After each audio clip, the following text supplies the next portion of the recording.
রাশিয়ার কাছ থেকে জ্বালানি তেল কিনে ভূরাজনৈতিক তোপের মুখে ভারত। প্রতিনিয়ত জ্বালানি তেলের প্রয়োজন বৃদ্ধি পাওয়া দেশটিতে এর আগে কখনো এমন পরিস্থিতি তৈরি হয়নি।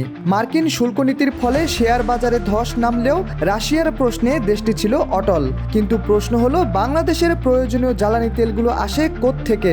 বাংলাদেশ যদি কখনো ভারতের কাছ থেকে জ্বালানি তেল কেনে, তবে কি বেঁকে বসবেন ট্রাম্প?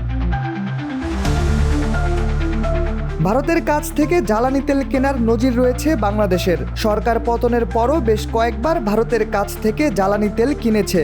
শুধু ভারত নয়, বাংলাদেশের জ্বালানি তেলের চাহিদা মেটাতে নির্ভর করতে হয় চীন, থাইল্যান্ড, সংযুক্ত আরব আমিরাত, ইন্দোনেশিয়া, মালয়েশিয়া ও ওমানের ওপর। এক সমীক্ষা বলছে, দেশে প্রতি বছর ৭৪ লাখ টনের বেশি জ্বালানি তেলের প্রয়োজন।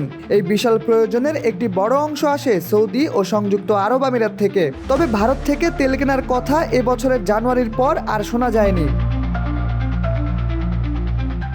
বিশেষজ্ঞরা বলছেন, ভারতে প্রতিনিয়ত যে পরিমাণে জ্বালানি তেলের চাহিদা বাড়ছে, সে তেল তারা কোনো প্রতিবেশী দেশের কাছে রপ্তানি করবে কিনা তা নিয়ে প্রশ্ন রয়েছে।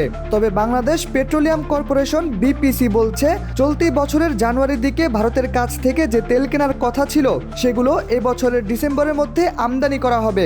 বিপিসি আরও বলছে, এবছরের শুরুতে ভারতের কাছ থেকে যে তেল কেনার কথা ছিল, তা নুমালীগড় রিফাইনারি লিমিটেডের মাধ্যমে কেনা হবে। রাশিয়া থেকে তেল কেনার কোনো সম্ভাবনা আপাতত বাংলাদেশের নেই। তবে ২০২২ সালে ১৬ আগস্ট এরকম একটি সম্ভাবনা তৈরি হয়েছিল। দেশটির কাছ থেকে সরাসরি জ্বালানি তেল কেনার কি পথ রয়েছে, তখন সেটা খতিয়ে দেখা হয়েছিল। তবে এর কিছুদিন পর ২৬ আগস্ট রাশিয়ার কাছ থেকে জ্বালানি তেল কেনা সম্ভব নয় বলেও জানানো হয়, যার মূল কারণ ডলারের বিপরীতে বিকল্প মুদ্রায় রাশিয়া থেকে আমদানি করা সম্ভব নয়। কারণ বিশাল অঙ্কের রাশিয়ান মুদ্রা রুবেল বাংলাদেশের পক্ষে কোনো মতেই যোগান দেওয়া অসম্ভব।